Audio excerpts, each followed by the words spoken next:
Hi, my name's Narelle and I'm one of the lecturers here in the physiotherapy department at Monash. Working with people with disturbed balance is something that we often do in physio. Balance is something that we often take for granted, but helping people with their balance after illness or injury can be a major part of the physiotherapist's job. So what we're seeing here is one aspect of the balance test called the clinical test of sensory integration of balance. What we're asking Taylor to do here is to stand with her feet together, so challenging her feet and ankle muscles quite a bit, and also asking her to close her eyes so she's not getting the visual input which we would normally use to enable us to maintain our balance.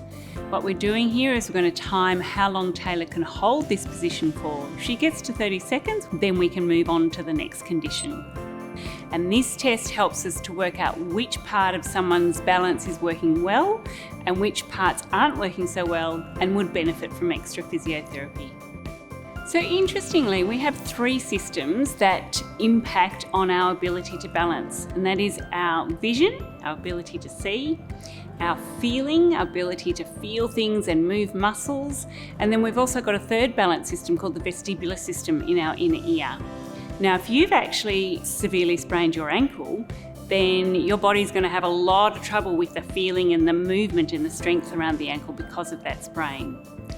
If you then also take away your vision, that's another system down. So you're left with only one system, which is the vestibular system. And that's the only system left of the three that can actually help you maintain your balance. So that gets pretty tricky. So here in the physiotherapy department at Monash, we have a number of Pract rooms. The Pract rooms look a little bit like a sort of clinic or sometimes even a hospital room. And the aim is to enable students to practice with equipment that they will be using once they actually go out onto clinical placement or working with real patients. Physiotherapists work with people with lots of different movement difficulties, with balance being just one example. I hope you've enjoyed learning a little bit more about physiotherapy and getting a glimpse into the life of a physiotherapy student here at Monash University.